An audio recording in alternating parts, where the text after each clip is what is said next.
back to the Stormwater Creek. We got a pretty cool hypothetical this week. It is, what is the weirdest thing you've ever eaten, Jordan? You know, the funny thing is I can't think of anything really that weird that I've eaten, but I would have to say, not that it's weird, but having a squirrel banh mi sandwich was weird to me because that was kind of the like it wasn't the squirrel's weird. I've eaten squirrel plenty, but having a banh mi sandwich was not what I expected. You get me on this one? You follow me? Like it's a weird combination of things. Yeah, yeah. And it was amazing. Well, wait, if you listen to our foraging episode a couple episodes back, our foraging buddy talked to us about making acorn flour, and then using that to make a gravy, and roux and cooking squirrels in that. Yeah. Yeah, I heard that and immediately was excited. Like, I was super upset I wasn't on that podcast. It was a good one. I'm not a big fan of squirrels, but I like Cajun food, so I could do a roux. So what he's talking about is that squirrel banh mi. Our friend Austin cooked with a sous vide.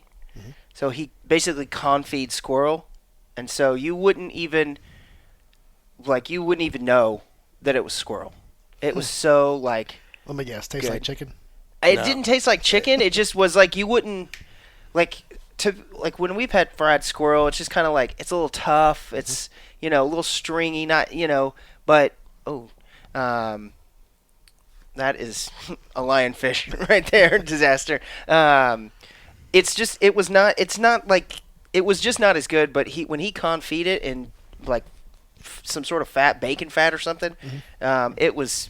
Oh my God! It was super. He's gonna lose his mind with you talking about this. Yeah, you're probably way off. Nah, I don't think bro. I'm that way off. Well, what about you? Mine is sea cucumber. Sea cucumber.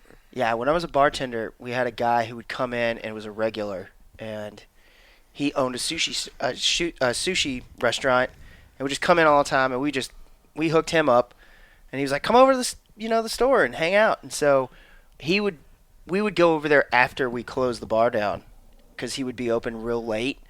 Super off of like 35 and Royal, so like not in, it wasn't like in Uptown. It was off the beaten path. Only local people went in there. And we would just sit there and it would be like, all right, just eat this, put this in your mouth. And so he pulls this thing out and just cuts it up and then kind of, I don't even know what he did. All the stuff came out of it, and when you eat it, it would move around in your mouth. Ooh. That was the weirdest thing. It just kind of, it was real like, yeah, it was interesting. Fresh, very fresh. It was very interesting. So, what about you? Well, Brady Hale. Yeah. From Texas Lionfish Control Unit. Okay. The weirdest thing I've eaten is actually quite recently. I had hermit crab. It was a crab that we got out in the ocean. We were lionfish hunting, and a good buddy of mine just moved up from Honduras to work on the boat with us, and he was going for a shell for his girlfriend that was coming down. It was a pretty unusual large shell, and so when we pulled it up, there was a hermit crab in there. Normally, we'll try to coax them out and then throw them back in the ocean. He's like, no, that's good to eat. I was like, okay. I don't know about all that, but sure enough, it wasn't horrible. Yeah, but it was a big one. It was the size of a regular crab. Oh wow! And had pinchers like a crab, like what you would see at a tank or something like that at a restaurant. And it was fishy. Yeah, but it was good. I mean, it was not something that I would choose myself again, but if it was presented and that's what I would eat, not too bad. Squirrel or hermit crab. I'd probably go with the hermit crab. I'm a seafood guy. Talking about stuff moving in your mouth, we actually do lionfish ceviche. Yeah. Now, lionfish is actually a sashimi grade fish, so a lot of times on my trips, I'll carve one up and we'll just put a little wasabi and some soy on a board, rinse it off, flop it in, and put it. And it's so fresh that the mussels are still pulsating, contracting. Man. but it's weird. Wow, it's weird. That is a weird looking fish. If anybody is unfamiliar with the lionfish, do yourself a favor. Oh, he's catching them like alive. Yeah. Oof. So we're gonna get into lionfish. We're gonna tear everything about them apart and talk about that top to bottom. But first, I got some couple things to point out. A, if you're a fan of draw hunts, which I know a lot of people are like, shut up, but hey, it's public knowledge. Draw hunts for Texas Parks and Wildlife are open, so go apply. And they've set the seasons. So early teal starts September 14th. Yep. One day earlier, right? Started on the 15th last year. Maybe? I don't know. We were not early teal adopters last year. We were dove hunting still like idiots. So this year will be early teal and then maybe high mallard plain, the high mallard plain units, high plain mallard units. I'll talk eventually correctly. Yeah, one of these days. And we'll get that, and then it'll be time for regular North duck season on the SS Gribble. With the new boat now, I cannot wait for this duck season. We got a 18-foot surface drive Go Devil this year for our duck hunting, and Nice. it is sweet. It took the learning curve. It was a sharp learning curve, but we got it down now, and man, is that thing rocking on. It's a lot of fun. So we've got a couple notes otherwise too. So the old tried and true game warden notes that just came out about 11:30 on June 21st. A government state park police officer received a missing persons call from the person missing, which is always a weird. Like Normally they don't call in. Yeah, you're not lost in calling in a missing persons, and basically it was like, hey, we have been chased up a tree by what we think is a pig, and we're scared. It's growling, it's making a lot of noise, and we're terrified. We can't come down out of this tree. So officer says, all right, where were you at, kind of. And kind of just finally gets kind of has to call him back. It's like, I can't, where are you at? You're not in the place you said you were. They're like, we're still in this tree. It keeps going on. It's still here. Just be really careful. It sounds really angry if you come. And he was like, all right, here's the deal. Like, I can't, where you're telling me, you're not making any sense of where you're supposed to be. So can you drop a pin on your phone for me to find? Whenever you're lost and you have the ability to send somebody a pin, it's always weird. Now, granted, they were up there for a reason. So lo and behold, they get there. He was basically trying to honk his horn on the phone with her, and she's like, "Okay, yeah, I can hear your horn finally." He finally finds him, and they're like, "Oh my God, be careful!" And all of a sudden, he hears from a road that is pretty close the sound of a car hitting the rumble strips, and looks up, and it was a man and his wife.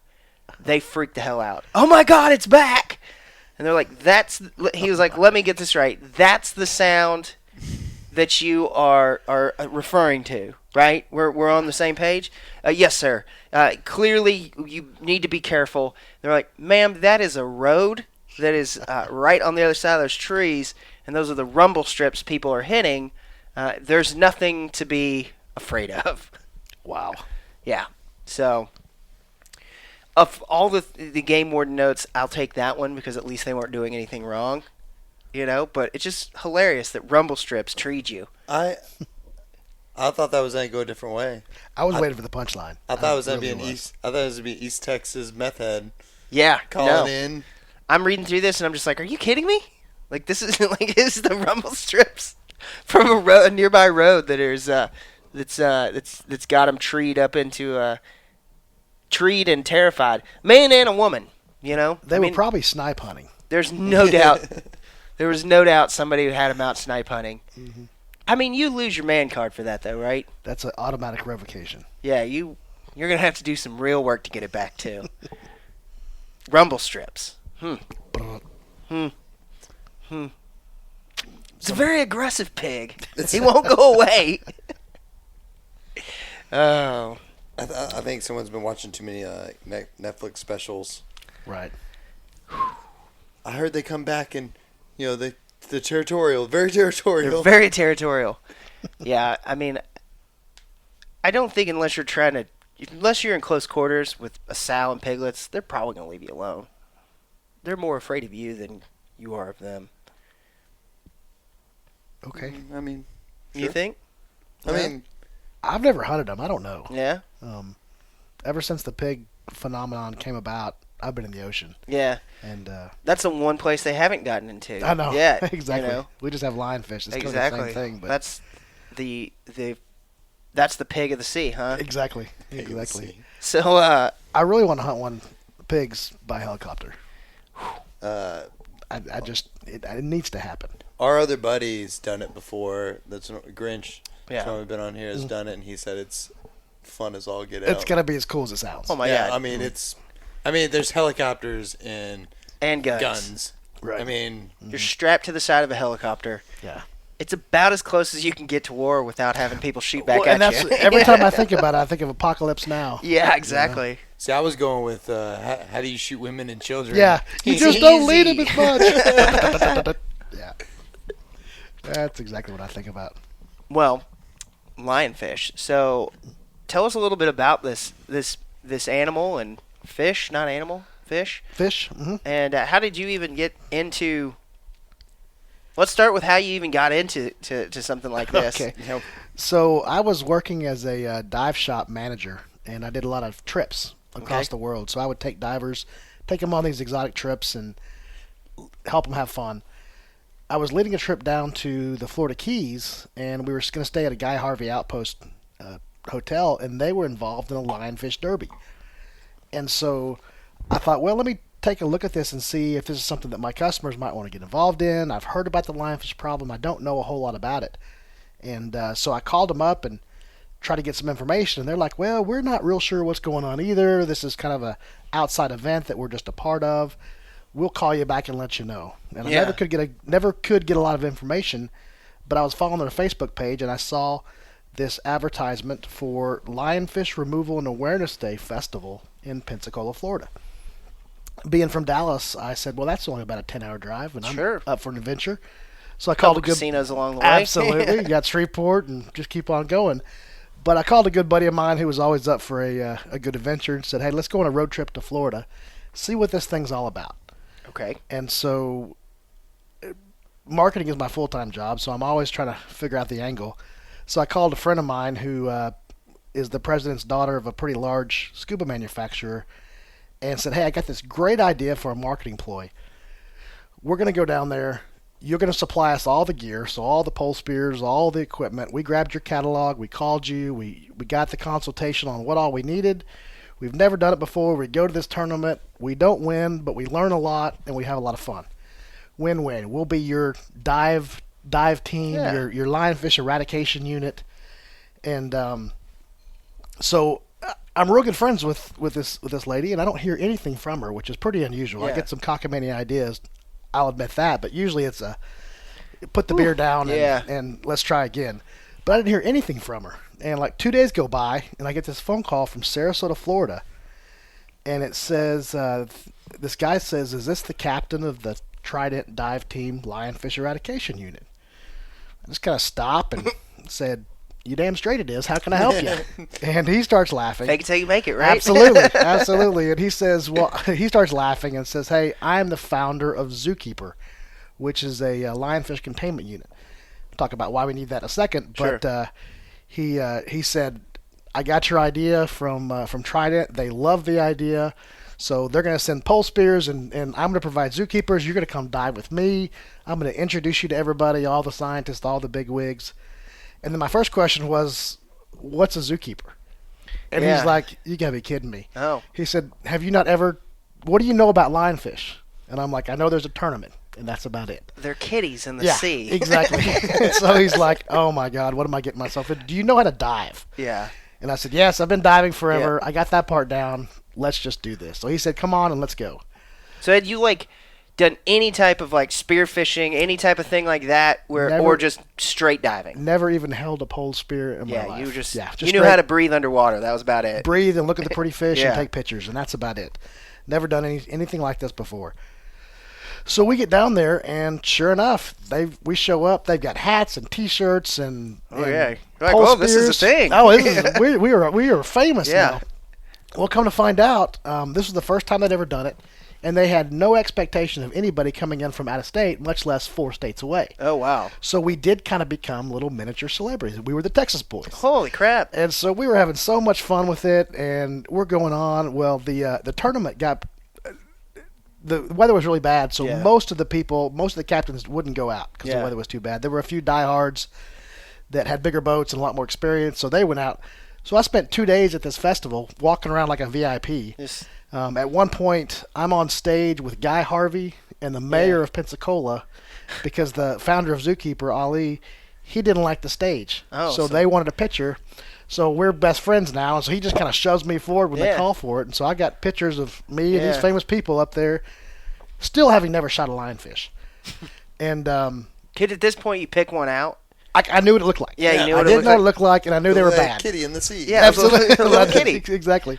And so we spend all this time at this tournament, and the last day of the festival, I find myself at a hotel party with one of the bigwigs of Florida Wildlife Commission, and we're talking about Texas, and we're talking Yeah. about what are you guys doing over there in Texas for it? We're doing all this stuff over here.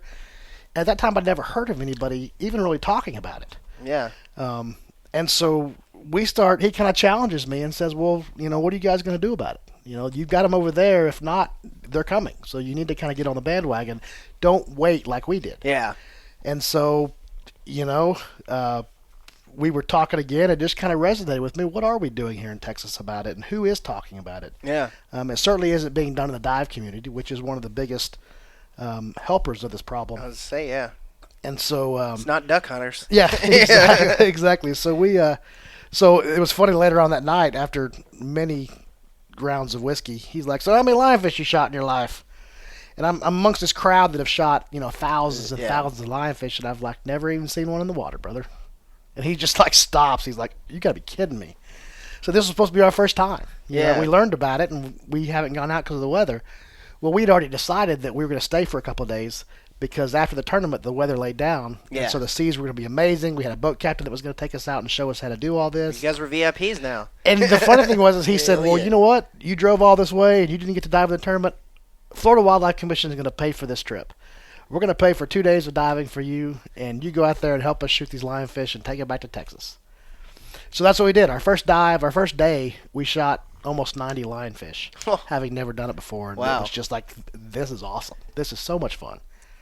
How difficult was it? Just like your first one, you're like, all right. They were like, all right, there's one. Yeah, so we started. It's actually really, really easy. Yeah. So, so real fast, explain the pole spear. Yeah, so it's a pole spear. So think of a metal pole. It's got prongs on one end, either 6-prong or 3-prong. Kind of like a gig. Or a little- Kind of like Kinda a gig. gig. A little bit more beefy than a gig. Okay. Yeah. But very similar. Looks like a gig that has been folded in on itself. Yeah, I guess, yeah, you it's know. kind of like That's a good yeah. example. yeah, exactly. Like a trident. Yeah, but trident. That's kind of pulled in. Yeah. And then on the other end's a big rubber band, big Okay. surgical tubing rubber band. So you loop your thumb, you grab the top of the spear, and you cock that you stretch that surgical tubing, that rubber Yeah. band, and then you hold it. So now you get all this kinetic energy on the pole spear. You point it, you let go, the band goes, and Yeah. it's real easy. Kind of like making a rubber band gun with your fingers. It's exactly Yeah. exactly It's like kind of just like except that. you can shoot and kill fish with it. Yeah, yeah. exactly. So the first thing I practiced on was the grass. You found a little patch of grass because we were just sitting around the festival for 2 days, and so I was practicing, and I was like, well, I can do it standing up. That's no big deal. So we're in our hotel room that night, and I'm just thinking about how can I do this if I'm in a vertical position? Is it the same? Mm-hmm. So I come up with this cockamamie idea. We had gotten a case of water, and so we had already taken all the water out and put it in our refrigerator. So I just had the cardboard box and then the wrap that goes around that where we pulled the water out. So I set that on the floor, and I took the table tent from the hotel saying thank you, and here's the number of the operator. I set that on top of that, and that was my target. That was my target. So then I laid down, like halfway laid down across the bed. So I'm hanging off in that vertical position, aiming and popping that table tent. I was like, that's all I need. I got it. Good. I got this Good. down. It was a little more complicated in the water because you do have some buoyancy issues. Yeah, you're just like, you're floating around. But so when you're down that far, do you have the refraction too, or you do have a little bit of refraction? Okay. Because you are using a mask, so you have that airspace behind glass. I bow fish, mm-hmm. so you have a lot of refraction for that, especially when they're deep. So right. I didn't know if how it does when you're under. It's water. not quite as bad as on the surface, but you do have a little bit of refraction. Okay, you kind of shoot a little low is basically what the rule of thumb is. Yeah, aim low. Yeah.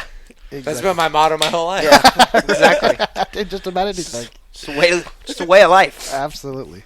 So the rest was kind of history. So we came back on the way home. We were all high on shooting a bunch of lionfish and having a lot of fun. And like, does anybody in Texas know about lionfish? Are we the only one? No, they do. They did and they do. You know, it's been in the dive magazines as a problem. Yeah. And so there was kind of a knowledge but not an awareness. Sure. And so as we came back and were super excited about it, I did a talk at a dive club.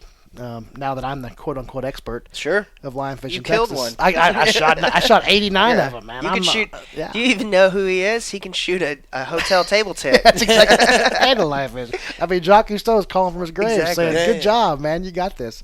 So we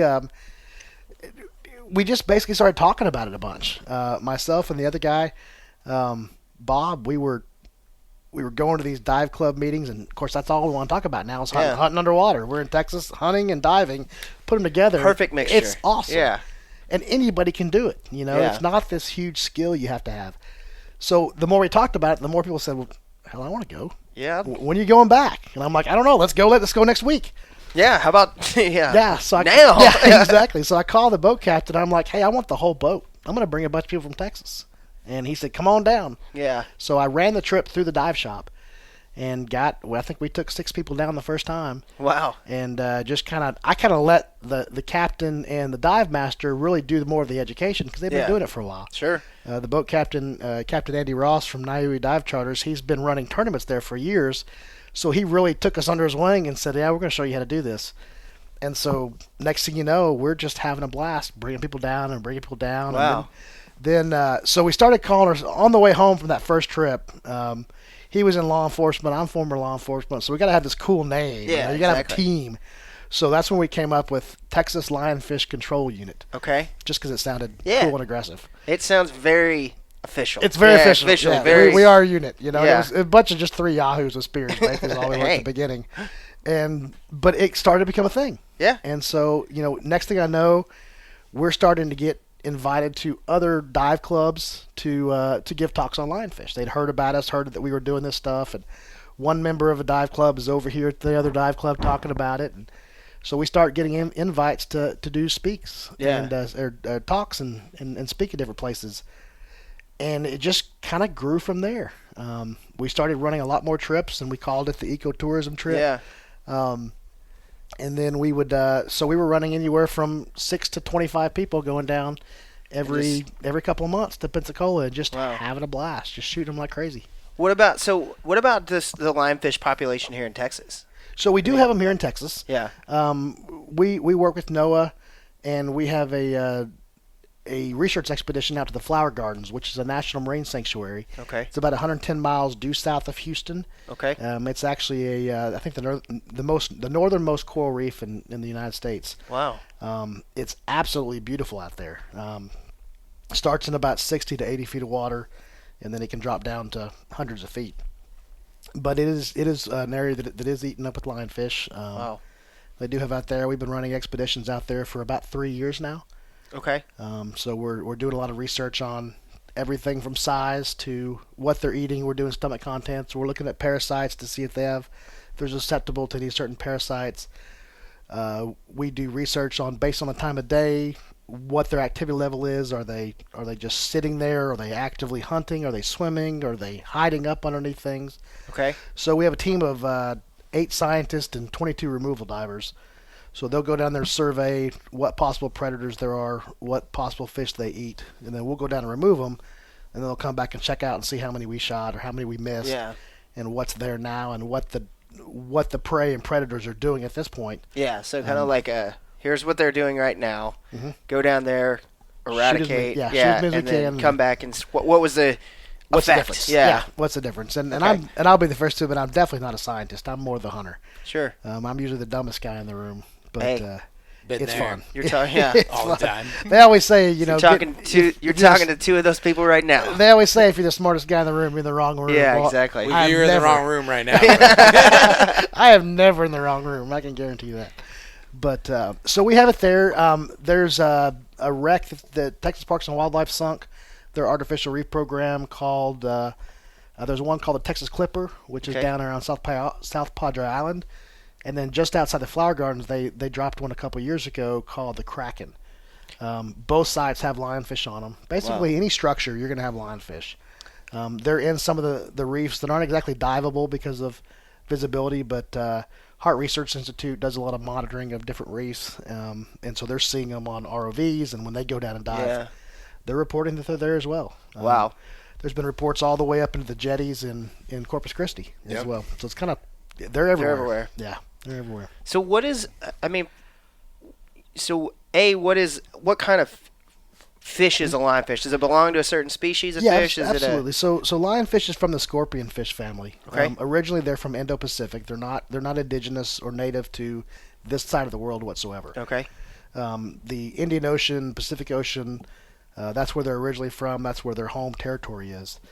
They came over here from most likely the aquarium trade. I mean, we'll Yeah. never know 100% for Right. sure, but through DNA, I'm gonna blame him. It's cool. absolutely. Yeah, for their DNA, I mean, I don't think they just swam over here. it's a long. Yeah. Fish do swim, but not that far. not that far. Yeah. Yeah, It's not they're- fish that big. They're Yeah. pretty lazy fish, Yeah. so they just like to sit there. They most likely from the aquarium trade, so Yeah. somebody put them in an aquarium. The problem is that they eat a lot, so they most likely ate all their fish. But these people are fish lovers, so they Yeah. want to give them a fighting chance, so they dump them in the ocean. Yeah. Free Willy. Exactly. Yeah. Exactly. So they do that, and lionfish just kind of said, "Hey, we kind of like it around here. It's nice. It's warm. I'd imagine the Plenty of water food. temperature is probably pretty similar. And, Exactly." And they're highly adaptive. yeah. Just the process from getting all the way to Indonesia through a shipping container, through a regional tank, into a local pet store, into the person's tank. They didn't like it, then throwing it in the ocean. If they can survive all those, all that temperature change, all the salinity Yeah. changes, all the diseases that are in the different tanks, and then still come out and survive, the genetic superiority of that fish is just absolutely Yeah. amazing. So you kind of get the best of the best And then in the ocean. And then they go to your ocean. And then they Yeah. breed, in the ocean, the best of the best male and the best female. And you have these, cyborg type lionfish that can just annihilate anything. so I mean, and then coming and having zero predators. Absolutely. Here. So what would be a predator? Is there a predator? Is anything, predating them right now? Over here, we're testing. We're You? doing some research. I am definitely one of their largest Yeah. predators. I can tell Yeah. you that. There's a couple of species of sharks, and there's a couple of grouper. There's been some empirical evidence. There's been some video.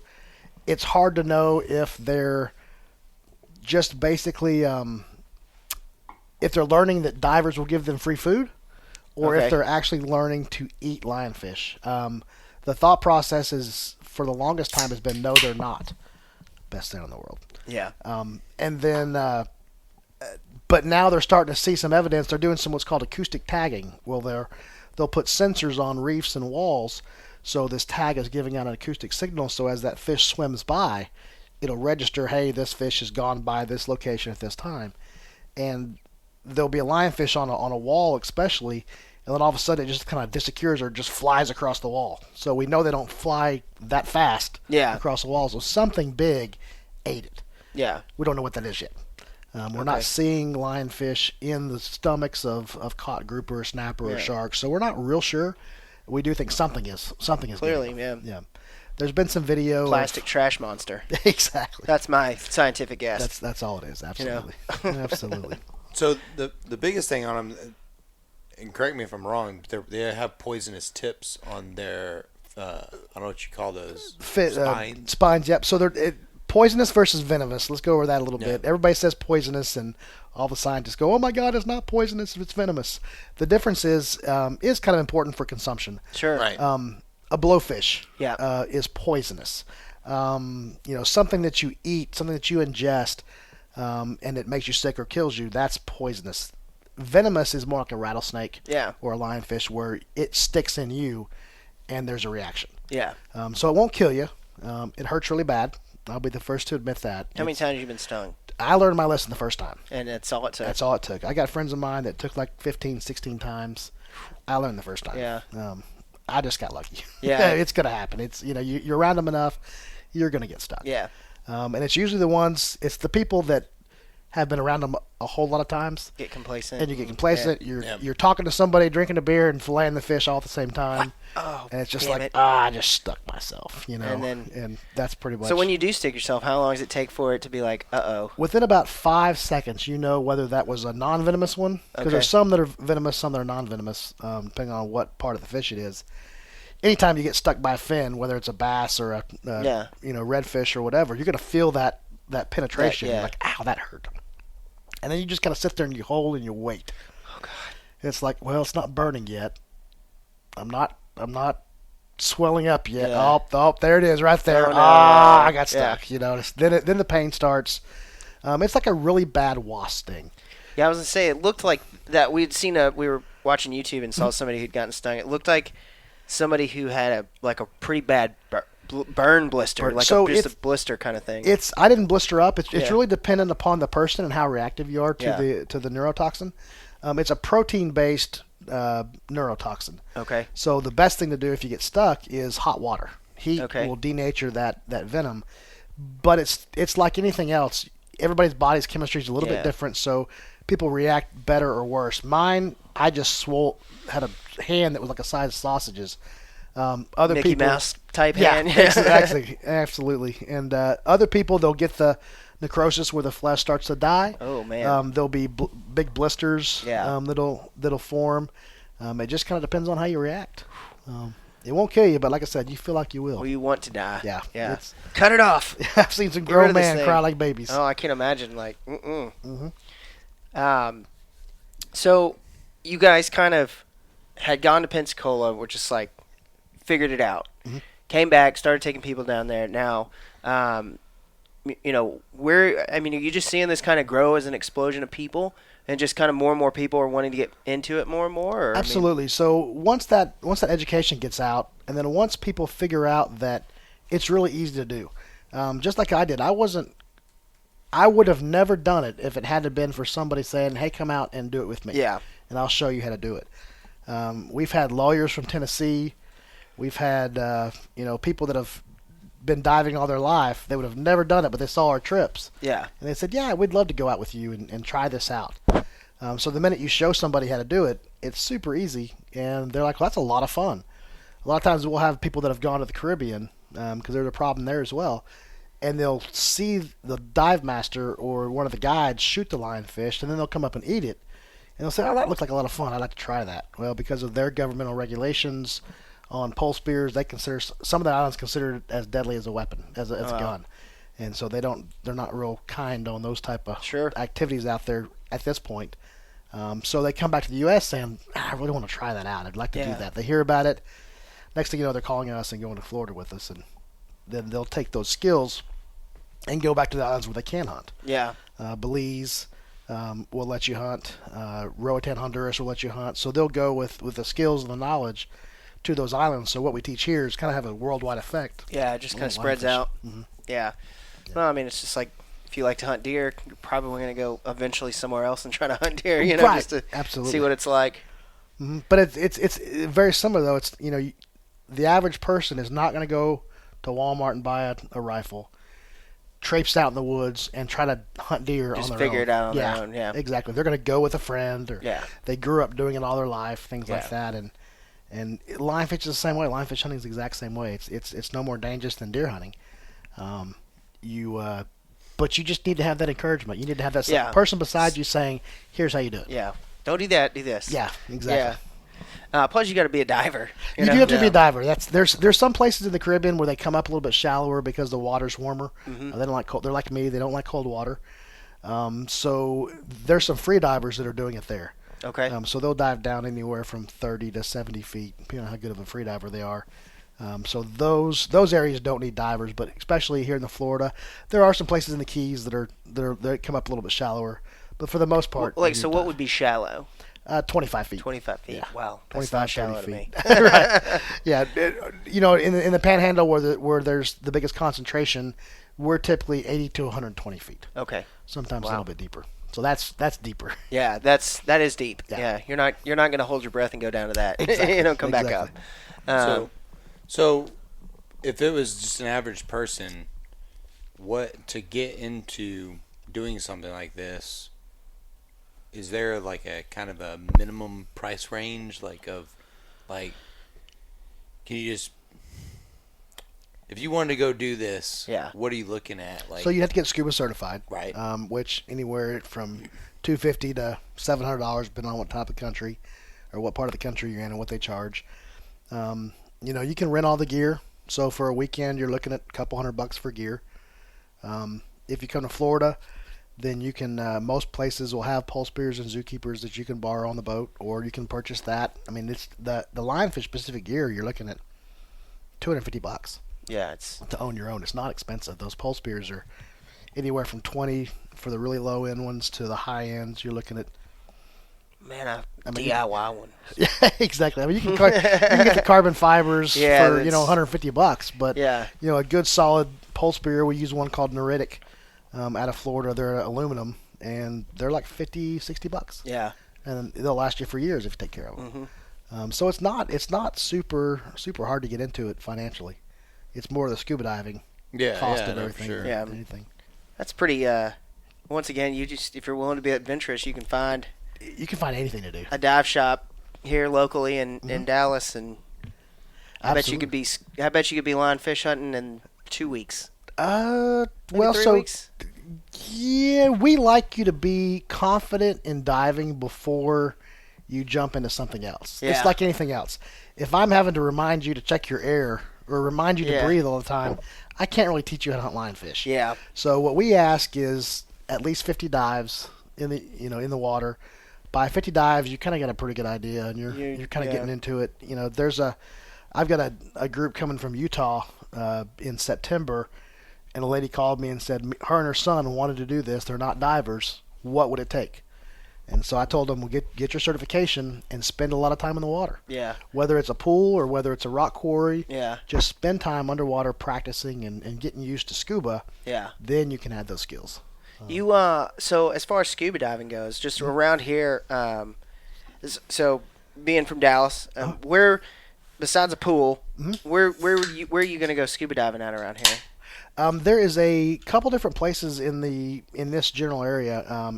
In DFW, the best place is a place called Scuba Ranch. Okay. It's out in Terrell. It's an old rock quarry that they've converted into a scuba park. Okay. So there's boats, there's airplanes, they have an airfield station there. They have lots of things that you can go dive on. Okay. And I think the entry fee is like $20. Oh, that's not bad. Nothing. You can drive out there. You can camp.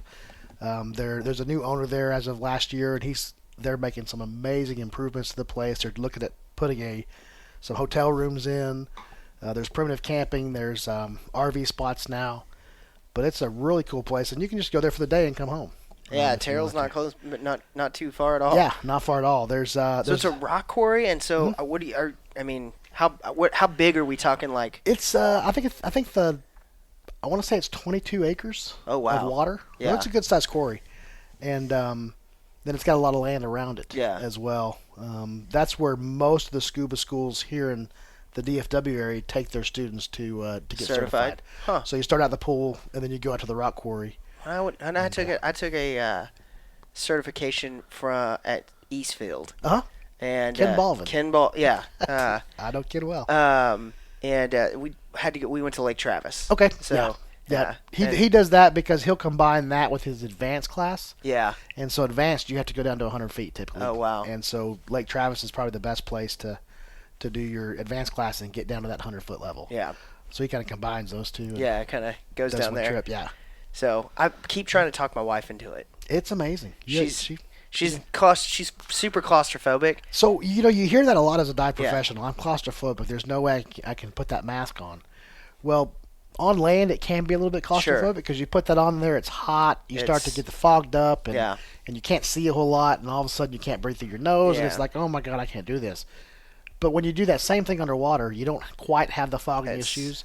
It's not quite as hot and confined, and all of a sudden you realize I can see a whole lot down here. And it's just it's quite an experience It's to amazing. Yeah. So it's like when I first started doing it, we super simple, right? Just get in the water and swim with fins. Right. Just kind of, all right, now let's put your mask on, your snorkel. Let's just get you used to that, right? And so then it was then you put the tank on, and it was like, all right, just in 3 feet or 4 feet of water, you stand up, but just sit down and just. It was amazing how those first couple classes, I'd say the first 2-3 classes that we took, everybody was out of air an hour. Within an hour, you're just like Absolutely. sucking it down. Yep. But then by the end of it, you're sitting at the bottom of that pool at Eastfield, and you're 10, 15 feet down, Right. and just being that far underwater. I mean, and that's not even that far, really, right. in the grand scheme of things. But for somebody who's not used to it, to be 10 feet, 15 feet underwater and to look up and be like, I'm sitting on the bottom of this I'm thing. watching my bubbles go up and hit the surface. And just, I'm sitting down here for, it's just such a weird experience. But once you kind of get through that, it's peaceful. it is super peaceful. It's so yeah. zen, absolutely. You get through that kind of freak out period. Yeah, it and then doesn't- you're like, I'm not This going is to die. awesome. Yeah, I'm yeah. not going to. Once you realize in your head that I can breathe underwater, Yeah. it's the coolest thing in the world. And I think that was to me that was such a weird thing that I'm breathing underwater. I'm crazy. Yeah, it's more about trusting your equipment than it is getting through your head that you can breathe underwater. Because once you trust that equipment, once you realize that it's dependable, Yeah.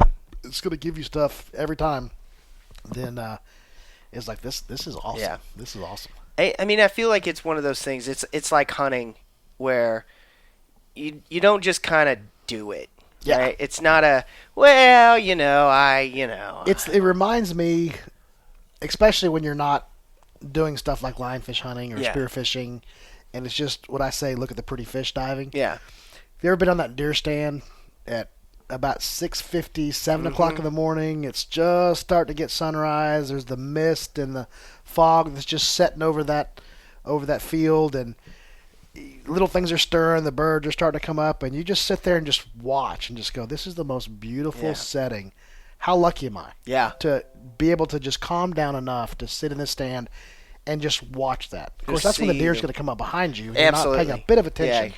but it's that same feeling of just that peacefulness, that amazing. Oh, this is just awesome. Yeah. And you get that same thing in the ocean. Yeah. So you were talking about kind of on your first journey out. It was the first time you ever went out. It was really stormy. Is it like once you get down, trying to get through that top layer, but once you get down past that, it's kind of calm down. Oh, it's right? great. Yeah. Once you get down, it's never, in rough waters when you're diving, it's never about getting off the boat. That's the easy part. Yeah. It's getting back into it. It's getting back into it once. Once the boat's rocking. As a that 4-foot swell just whaps Absolutely. the boat into the side of you. Yeah, exactly. That ladder, what we call the ladder of death. Yeah. And, it's a 10-foot ladder on a big boat, and it's completely coming out of the water and completely going under the water. That's when it's and no that fun. becomes a guillotine. Exactly. Yeah. That's exactly. It's all about timing. as Yeah, we say. exactly. But yeah, underwater, I mean, it's amazing. One of the coolest experiences I ever had was crystal clear water, and it was just a pretty good rainstorm had just started. And I looked up, I turned upside down and just looked up at the surface and just saw those little drops hitting. Oh, wow. And it was just cool. It was just absolutely cool. Like you said, just an experience you will not get. There's no way to do it unless you do figure it. out. Yeah. So. And I always recommend, most scuba shops have what's called either Discover Scuba or Try Scuba. And that's where you can go in for about 30 minutes. Yeah. You're not committing to this huge class. They've got a dive instructor right there with you, and they just let you try it out. Just And check it out. and just like in a pool kind of thing setting. Yeah. Okay. Most dive shops, all of them either have a pool or have access to a pool. Yeah. And so they'll schedule them out and just call them up and say, hey, I want to give it a shot and try it. Usually it's anywhere from $30 to $60 to just try Yeah. it out and see if you like it. And I encourage everybody, just try it. Yeah, absolutely. Yeah. Yeah, like I said, I've been trying to get the wife into it because I feel like it's something that she would be Absolutely. kind of really, like I said, it's absolutely one of those things I feel like you kind of have some people you have to push. It's you know, tough because you can't push too hard. Otherwise, it's like that. Nope. Mm-mm. I'm Yeah. not calling your wife a donkey by any stretch, but But- it's that same thing. Those Yeah. those legs come out and they're like, I'm not I don't doing care this. what you say, Yeah. I'm not going in. It's not that peaceful. Right. Yeah. So as it's a gonna dive, be peaceful because I'm gonna die. exactly. So as a dive professional, you kind of have to play this nonchalant. It doesn't matter if you do it or not, but hey, just come get in the water. Yeah. And you kind of walk them into it. And a lot of times you'll send the husband out Yeah. or the wife out, the diver of the group Yeah. that's really pushing hard. You send, hey, go look at the new gear. Yeah. Go just get away. Yeah. And You so want then this to happen? Yeah. Go over there. Yeah, exactly. Yeah. Trust me, I'm a professional. Exactly. And then it's, are you for scuba? Yeah. That's a whole nother story. But we, and then you just start that process of getting them comfortable with you. Mm-hmm. Once you get their trust, Yeah. then you can get them underwater, and then they'll either like it or they're not. Yeah, You exactly. can't change that. But 9 times out of 10, Do you feel most people once they get to the water and they're like, okay, yeah, I'll go back another time, and Mhm. you just kind of break through that. they'll know right away. Yeah. You know right away whether it's something that you want to do Yeah. or something you absolutely don't I want to think do. we had like maybe 15, 20 people in our dive class, and I think one girl was like, Yeah. I mean, Yeah. there's just some Yeah. people that have had traumatic experiences. Yeah. There's Yeah. one that I will never forget. She gets about the second day of class, and she is just having problems with every skill Yeah. known to man. And she's just not comfortable in the water. She's not even comfortable on the surface of the water. yeah, And she's just like, I just can't do this. I can't do this. So we kind of pull her aside, counsel her, find out what's going on. That's when she reveals, I drowned as a kid. oh, They revived me, and this was me conquering my fears.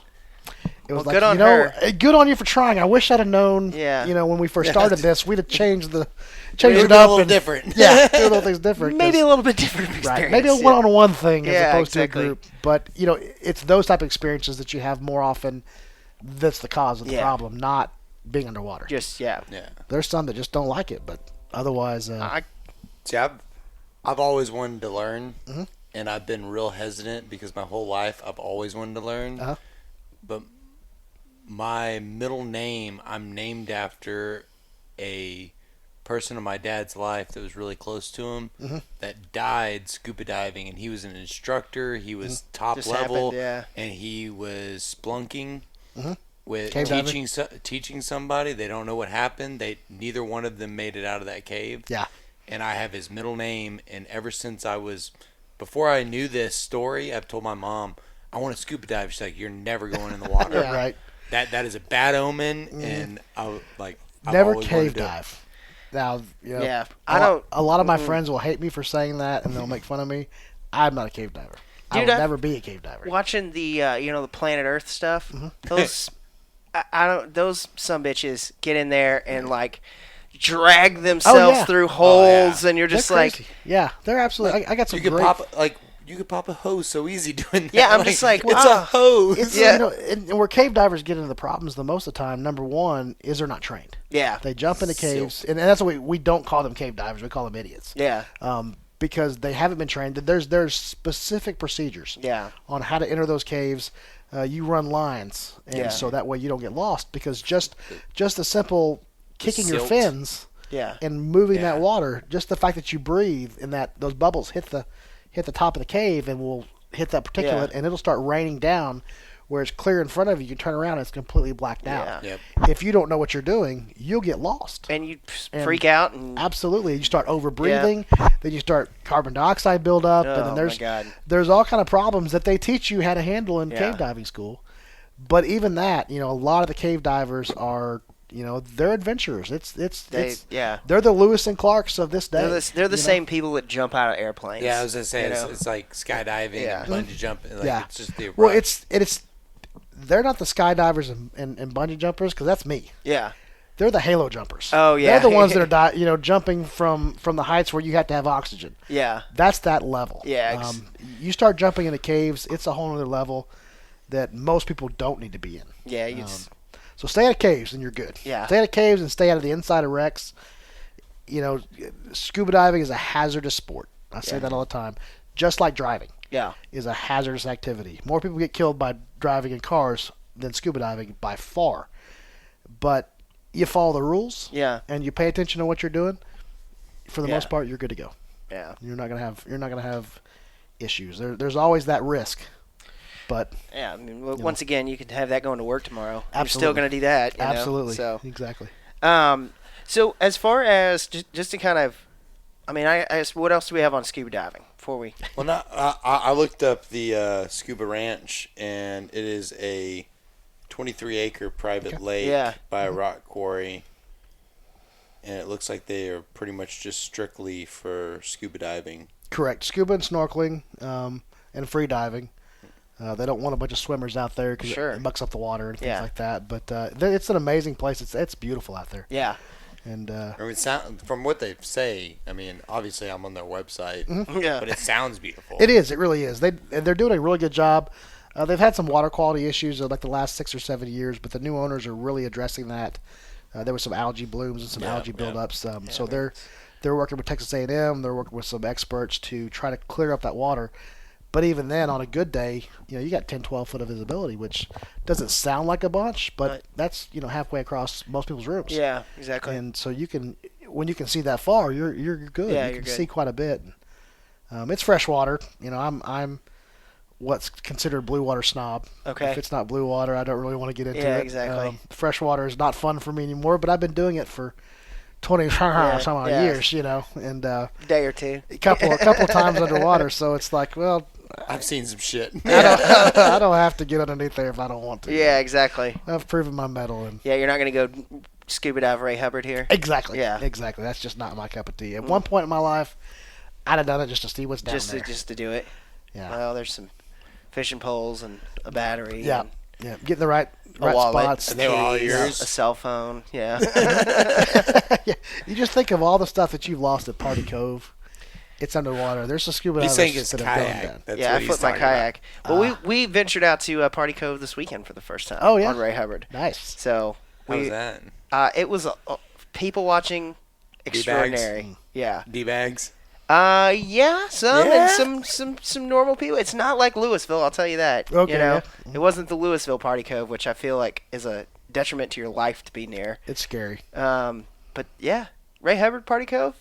I've heard good things about it. It wasn't bad at all. Wasn't bad. People hanging out. We had a good time. Yeah. It was a good day. On the kayaks? No, we have Okay. we're part of On the the boat. Suntex Boat Club. Yeah, Nice. so Nice. we go out and it's the way to own a boat. You don't own it at all. Someone else's. Somebody else's. Yeah, you best know. boat Like you we ever. up SS Gribble. Yeah, exactly. Best boat you'll ever get on is your It's- best friend's boat. Yeah, Oh my gosh, people come out with us on that and they're just like, we'll just like pull up and they're like, so we just leave, and I'm like, just get off, Just go. Get off, and they'll take care of all the rest of it. It's the best thing It's the ever. best. Yeah. Yep. So, kind of just back to Lionfish. So in just kind of talking Texas, and maybe just the whole Gulf of Mexico. So it's clearly it's a problem. It's basically the hogs of the sea. It is, and the biggest problem, number one, like we talked about earlier, is there's lack of predators. Yeah. So there's nothing eating them. They have a voracious appetite. They Yeah. can eat 30 to 40 reef fish an hour. if they Holy really crap. start. So they, imagine if you have 60 or 70 of them on one reef. Yeah. They're all eating 30 to 40 reef fish an hour. They can take out a reef pretty darn quick. Yeah.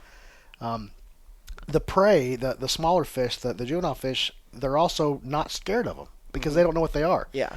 And they'll swim right up to them like, hey, what's up, buddy? Yeah. And they're gone. So they call it prey naivety. Yeah. They're naive. And Yeah. They basically don't understand that that's dangerous to them. Yeah. So there's that.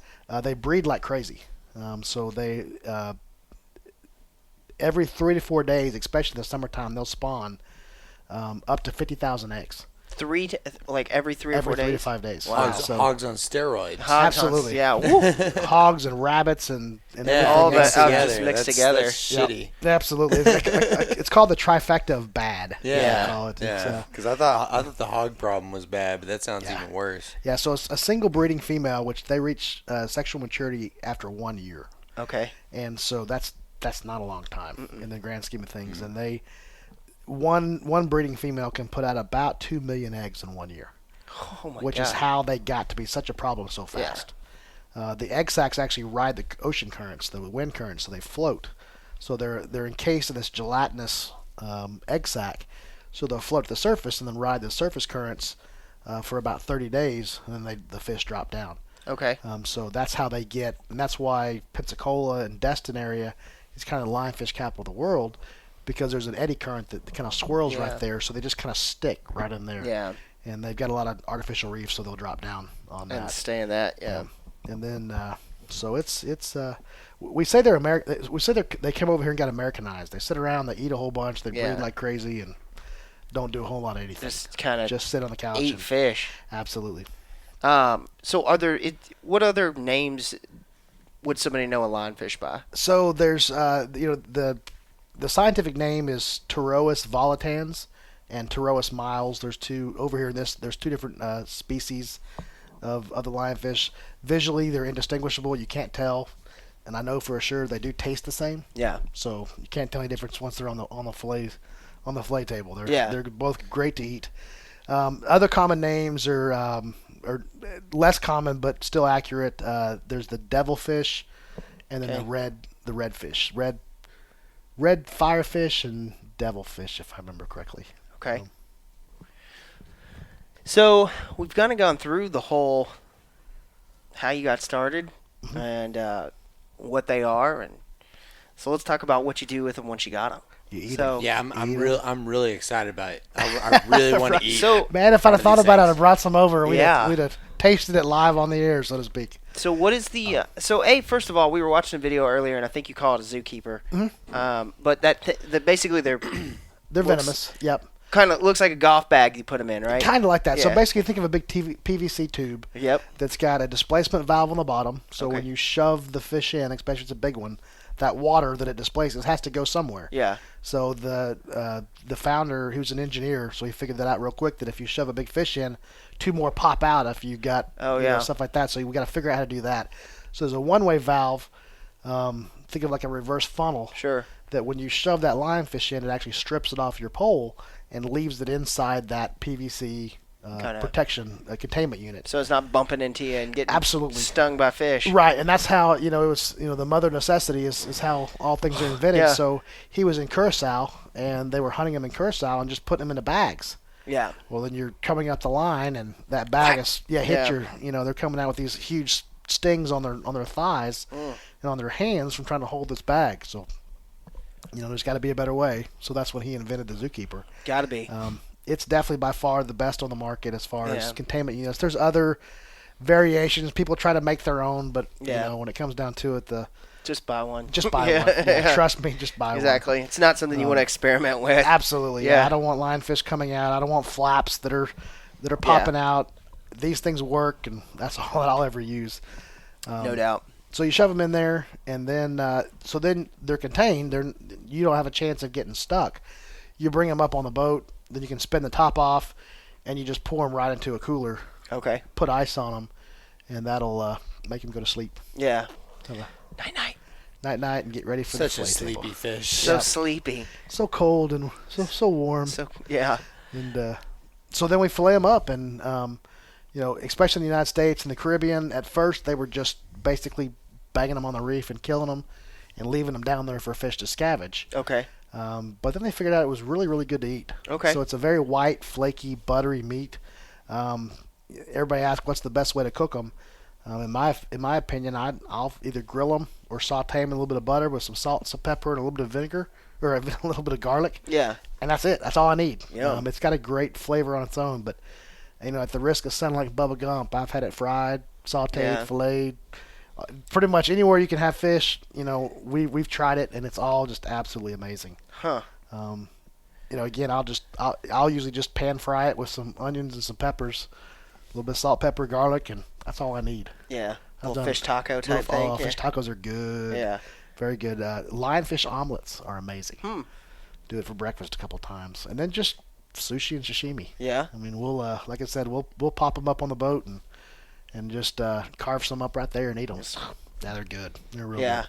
Ceviche, I love ceviche. Yeah. We'll take a bunch of limes on the boat, and the first couple of dives, we'll fillet some out, chop them up, put them in some lime juice and some little bit of teriyaki, a little bit of onion, and just set that into a Ziploc bag and put it in the cooler.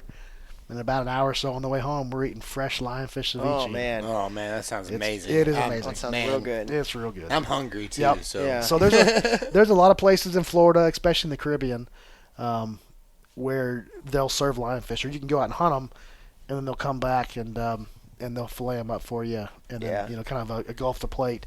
In Pensacola, we use a place called Pot Roast and Pinot. They do an amazing job. So we'll bring in a cooler of lionfish. They'll fillet everything for us, and then they'll prepare it however, either the fish of the day or however we want it prepared. So on our trips, we always go there and they'll fix 3 or 4 different ways for our group and see what everybody likes. Wow. It's good. Chefs love it because it's just so easy. I mean, you can literally just throw it on a grill. Yeah. Just. Yeah, it's a pretty hearty meat. It's flaky, but it's not like, it doesn't like just fall apart. It's not. Yeah. It's. Kind of like amberjack or hogfish Yeah. or grouper. It's got a good consistency to it, but it has that light, non-fishy taste. Yeah. We're going. The wife and I are going to Mexico here for our anniversary, Oh, very and cool. I'm hoping I can get some jacks or something. Oh, yeah. I'm gonna take the fly rod and see. There you go. Which means I will be highly unsuccessful, but Right. I'll spend most of my time untangling myself from. That's why you hire a guide. 'Cause Yeah. then, hey, it's tangled. Can you fix Yeah. that? We don't take your man card for that usually. Yeah, that's a one of those. See, but I have tried to go. I'm going to the fly rod, Mhm. and so this year I've made a commitment to not mess with a conventional rod Rod. at all. Yep. And the only time I fished with one is when I had my niece and nephew out, and that Mhm. was it. And I was not even fishing; I was just helping throw out for them. And Help them it's- throw that Zebco out. Yeah. Exactly. Zebco 404. What? Your finger to your mouth over there? yeah, because that's not the only time I've seen you with the bencher. When? I do remember when we came back from the boat ride that you Oh, I'd made 2 casts with a bait caster. yeah, but it counts. It does Yeah, kinda that count. does count. I guess you're right, but I didn't catch anything, which is So, not out of the But usual. that doesn't mean you're not fishing. Though. Yeah, that's called fishing, bro. That's Yeah. Exactly. Yeah. I just I wanted something quick I used to go while to y'all did work to put the boat away. Yeah, we did all the work while Abe was over there casting. fishing. Yeah. So 'Cause he's how a many? fisherman. So how many times? How many times have I had to put the SS Leaky Creek away, and you guys are talking and hanging out? When I'm there, Either one of you. always help you, bro. You do always help me.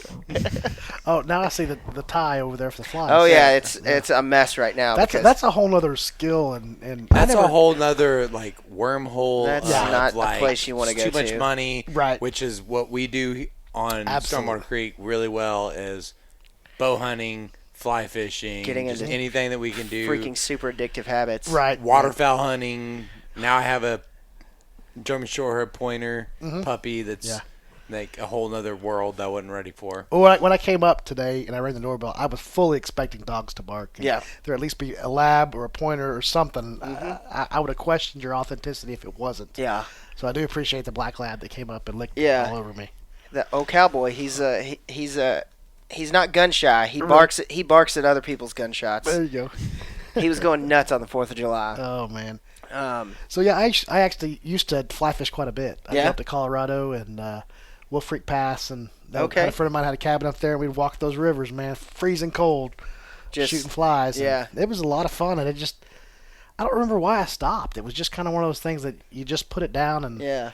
it Probably probably lionfish. hunting. probably got Yeah, on you- the scuba diving, or Like, who knows what. you Really know. hard to fly fish underwater. It is. You know? It is. There's actually I've seen some video of some guys.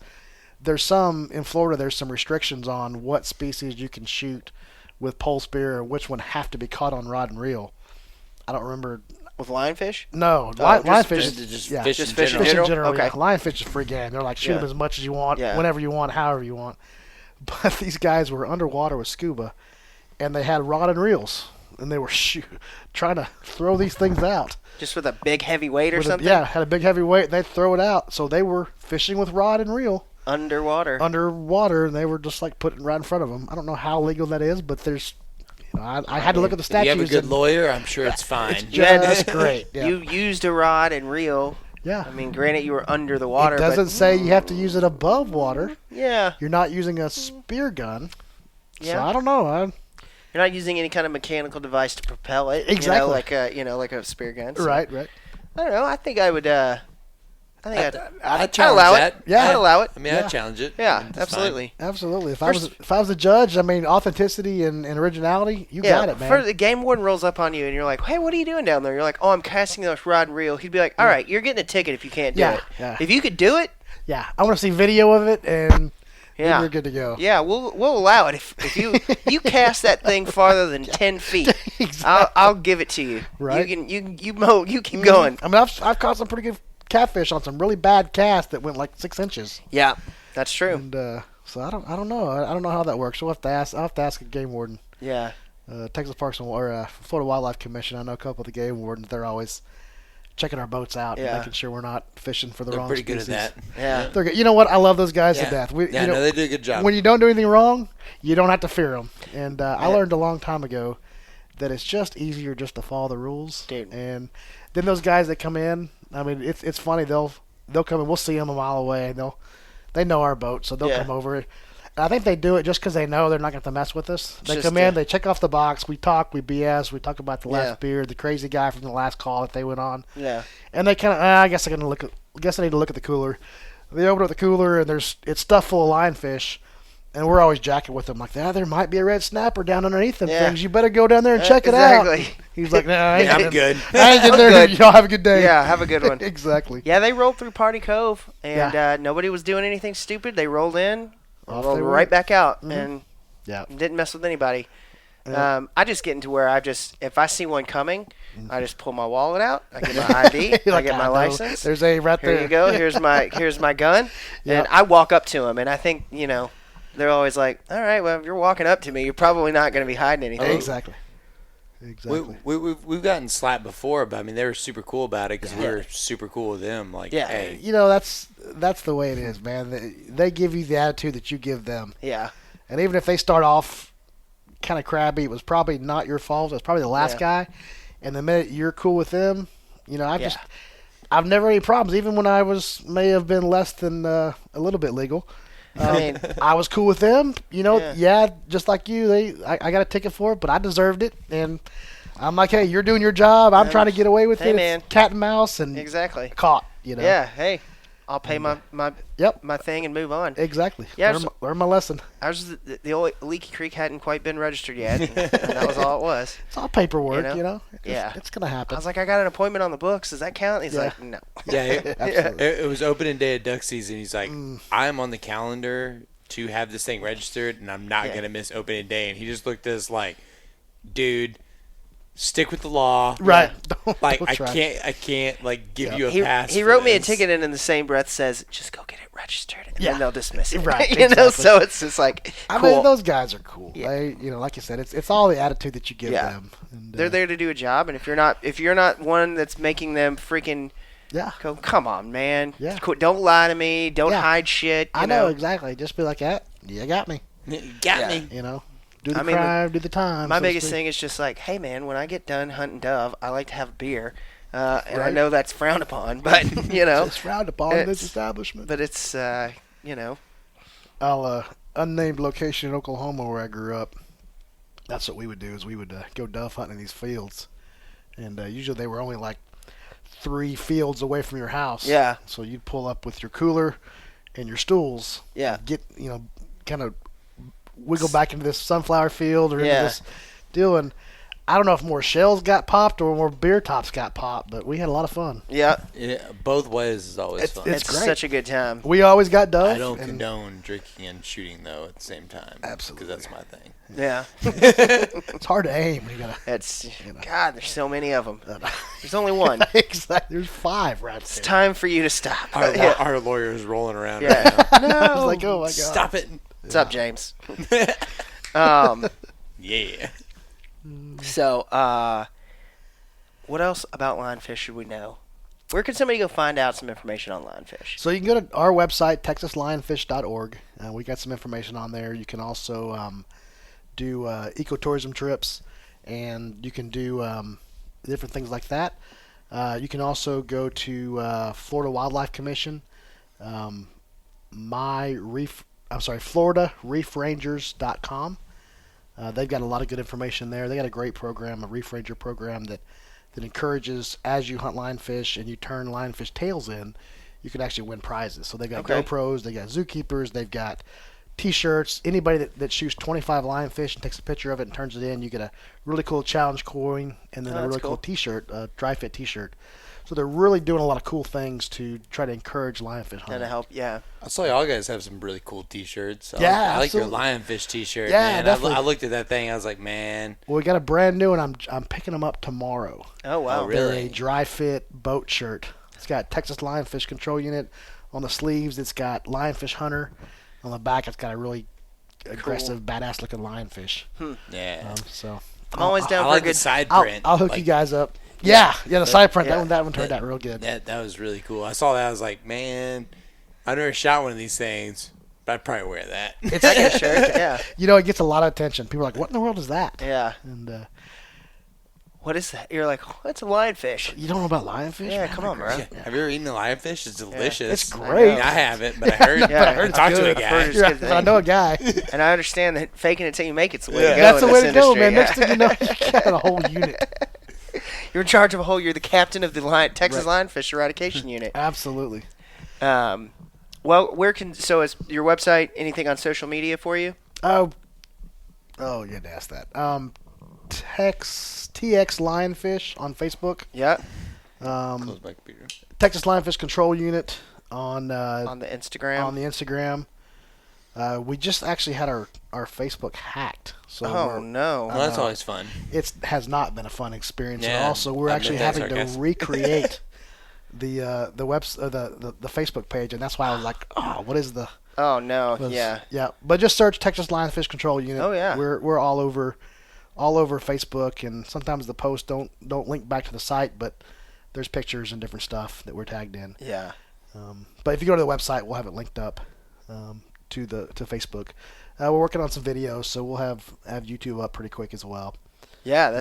We've been slacking on that one. Oh, trust me, we get it. We're with you on that one. We understand. And there's so much stuff, and I'm in marketing. That's what I do full time. So Yeah. it's like the plumber or the lawn care guy. Your grass is the tallest, and the toilet, has been running for the last 6 years because you just get home and you're like, I don't want to do all The this. last thing I'm doing is touching on something. Exactly. Yeah. I mean that's our thing. Is We enjoyed talking on this podcast, and we enjoy saying that we're going to film some stuff, and then we right. get out hunting, and we get Yeah. our fishing or whatever, And you get then all of a busy. sudden we get home, we go, did anyone film any of that? Yeah, exactly. Not one bit? Yeah. Nope. I'm even worse. I've got a phone full of pictures. Yeah. Oh, Taken on the boat, taken off the boat, taken on shore, people eating lionfish. Hadn't even posted them. Yep. Yeah. Been there, done that. Yep. Yep.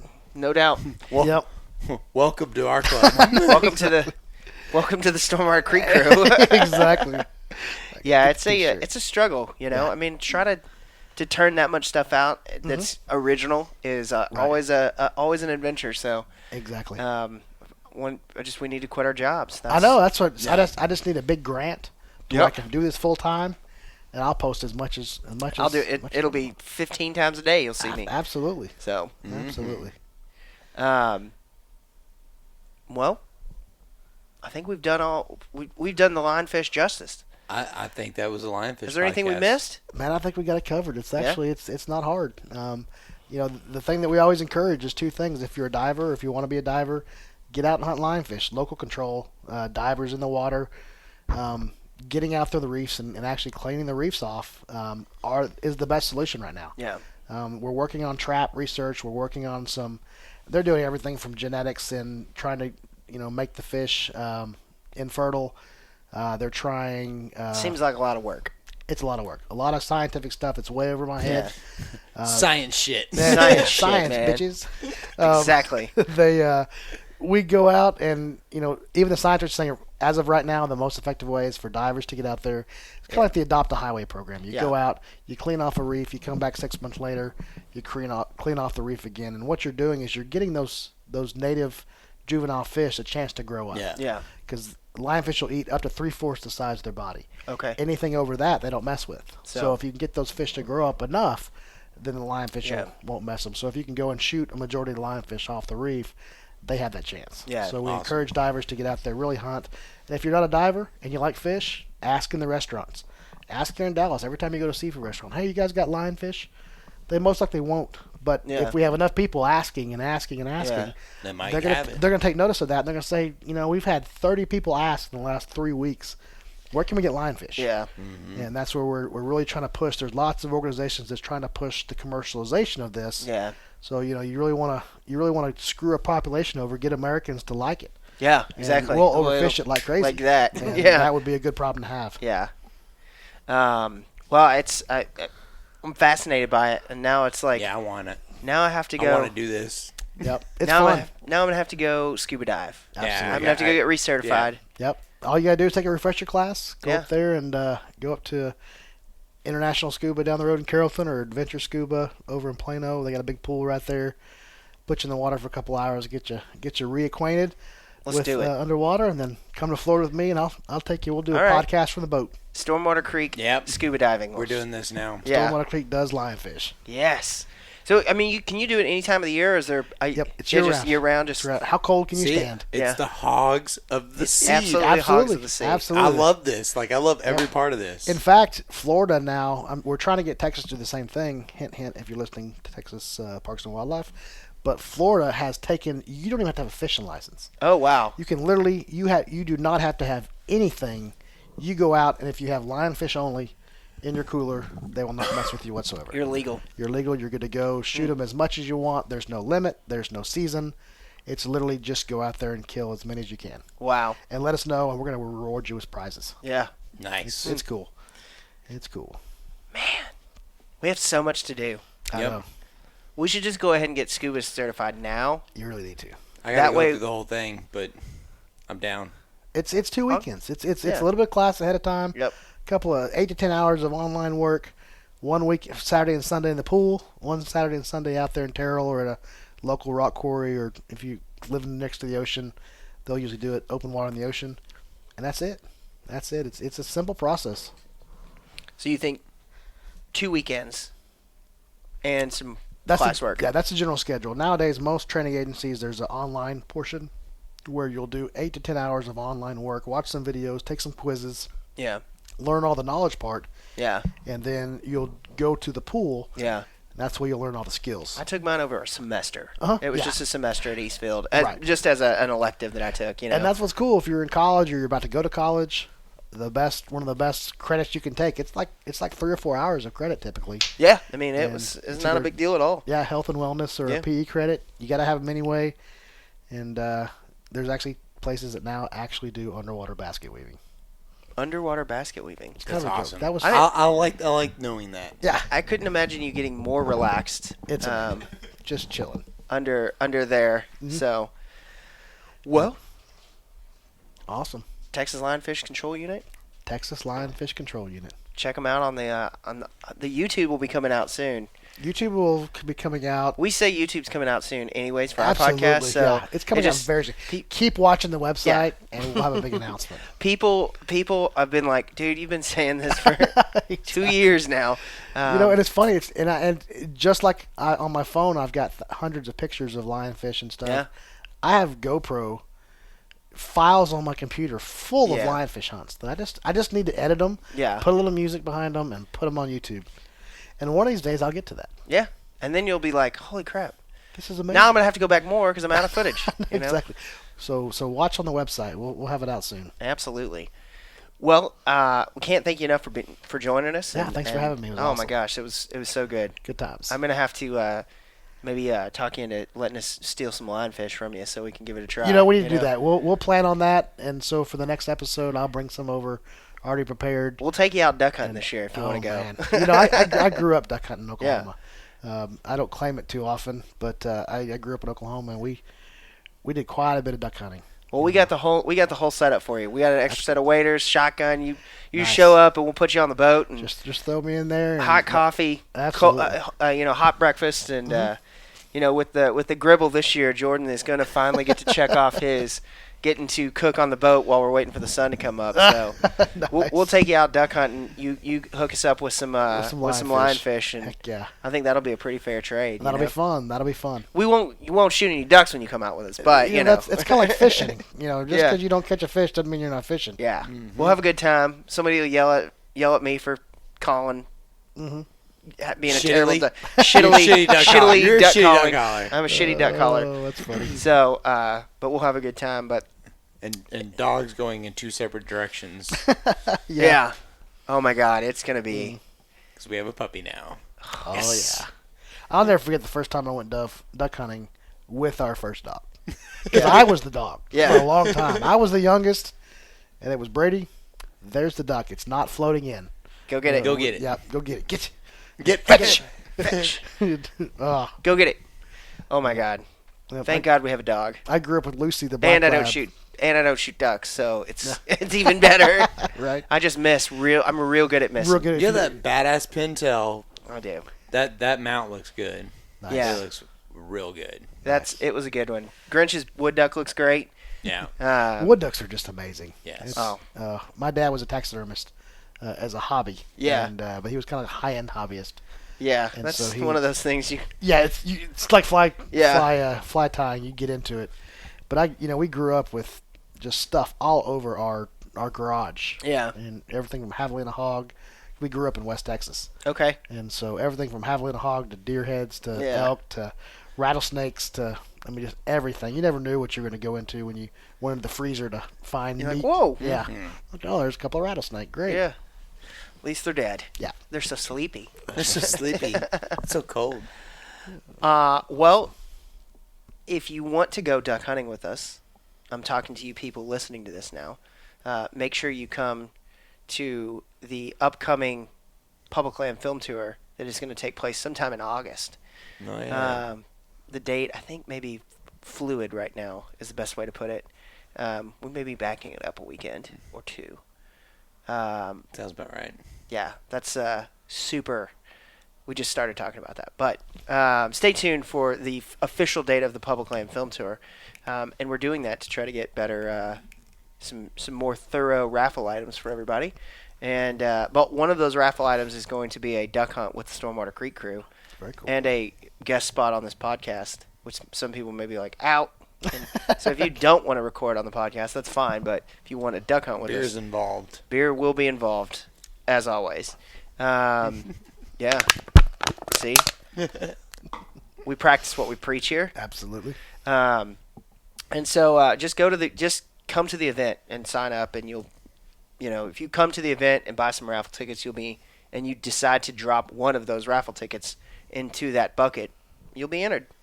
How many people?